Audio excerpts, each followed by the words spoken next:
yeye asante kwake ni kusikia mwanafunzi au mtu aliyenipa ndio anaenda vizuri kabisa. Hiyo ndo zawadi kubwa kwake. Hata kitu kutoka kwako, zawadi kubwa kutoka kwako ni ile apate taarifa za kwamba kijana aliyenipa anaenda vizuri kabisa kabisa, mkurugenzi. Na napoza bega kwa bega na kila wakati kuuliza vijana waendeleaje kila nini hivyo. Lakini kwa hili hapa, taarifa hizi zimemshtua pakubwa sana, kwa sababu gap of expectation ilikuwa kubwa sana, hasa kwa huyu binti. Ana akili sana huyu, na yaani mategemeo yangu kwa huyu Dorcas yalikuwa ni makubwa kuliko hata wao wengine, kwa sababu ni mtu very smart, ana akili na ni mpambanaji. Pia niseme huyu dada Josephine pamoja na yani yote vile, lakini anafanya kazi ya ziada ya kujitolea kuwafungulia milango nyingi. Yani anafanya kazi ya kujitolea kuwafungulia milango nyingi. Leo hii unakuwa na mshahara wa laki tatu, unakuwa na mshahara wa laki tatu. Ni wangapi hapo kwa nyuma wanahitaji huo mshahara, lakini hawameshindwa kupata hiyo nafasi? Wengi. Huyu mama kapambana kujitangaza ili kuongea na watu vizuri na nini, ili ili yeye awasaidie. Leo unamrudishia matusi haya kabisa. Unapokaa na mimi na wewe umebeba image ya Joyce Kiria, kwamba mimi ninasema nakana kijana wa Joyce Kiria. Ndio. Kwa chochote tukifanya wewe unamwakilisha Joyce Kiria. Ndio. Inapotokea nzuri na mtaarifu Joyce Kiria. Inapotokea baya kama hivi na mtaarifu.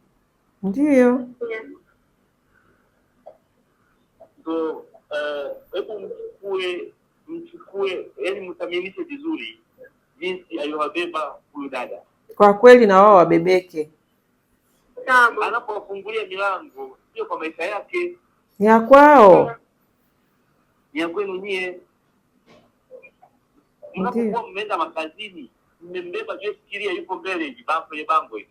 Kabisa kabisa. Sasa mnapoenda kumchafua na taarifa za kurudi kwake, anaumia vibaya mno. Sana sana mkurugenzi. Kama wewe Dorcas amekufanya kosa gani alienda kumchafua? Hapana mno. Kwa nini unafanya hivi? Naomba mnisamehe. Nini ndio kweli kabisa kabisa, huyu dada anajitoa sana kwa ajili yenu. Na nyie mkifanya vizuri aibebe. Yes. Nilikuwa nasema wakifanya vizuri, mkurugenzi, wewe utakavyokuwa unatuongelea ndivyo watakavyofungulia vijana wengine milango, kwa sababu wakurugenzi wengine nao watakuja kwa Joyce Kiria kutafuta vijana wa kazi. Lakini sasa wakurugenzi wakisikia kwamba hata vijana wanaotoka kwa Joyce Kiria nao wana tabia za udokozi, maana yake mnafungia milango wale wengine ambao nao wangekuja kupata hizi fursa. Kwa yani mnafanya damage kubwa sana, yani sio wewe tu unajiharibia, unaharibia na msururu mkubwa wa vijana ambao wangeweza kupata fursa kupitia hapa kwenye hii platform, kwa sababu wewe umetengeneza sifa nzuri kwa bosi wako na marafiki wa bosi wako, ndugu zake nao wakasema hebu tupate watu wazuri kutoka kwenye ile taasisi. Kwa hiyo jamani, hizo tabia acheni, haziwapeleki kokote, kwa sababu hata wewe kama msichana sidhani kama hii ni sifa nzuri, ni kitu ambacho ungependa. Uone kama ni kitu cha aibu hiki tunachoongea hapa. Sio kitu ambacho yani unaibika, yani sio kitu ambacho kitakupa amani ya moyo. Sasa sisi hapa duniani tunaishi yani basic vitu vya msingi ni amani, furaha katika eneo lako la kazi, kwa bosi wako, kwenye maisha yako binafsi. Hicho ndio kinakufanya kwanza ujisikie maana, uwe unaishi maisha yenye meaning. Mkurugenzi, mimi nashukuru sana kwa sababu umempa chansi. Sasa sijui kama ataifanyia kazi.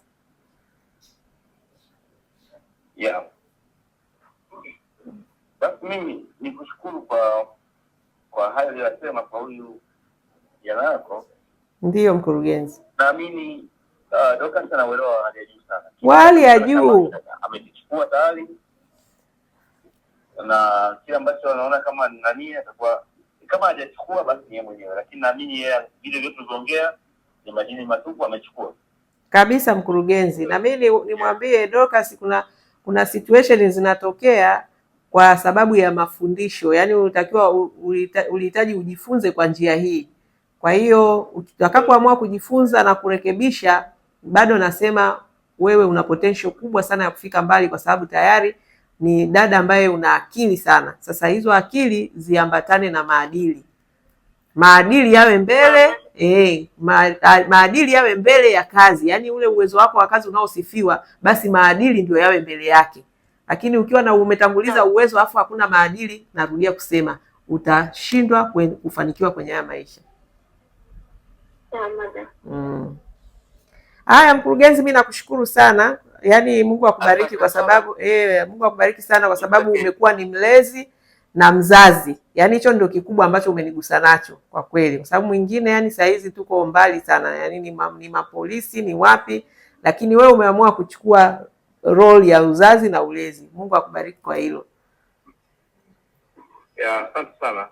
Sawa mkurugenzi. Basi tutaendelea kuwasiliana kwa vijana wengine, na huyu pia kama utaendelea sasa kumtazamia, tuone mabadiliko ambayo atatuonyesha, sababu sasa hivi ndio ile wanasema mchawi mkabidhi mtoto. Sasa hivi hata shilingi 100 isipoonekana, maanake tunajua ni Dorcas. Okay. Yeah. Nakushukuru sana Madam Joyce. Asante sana mkurugenzi, niwatakie jioni njema. Asante.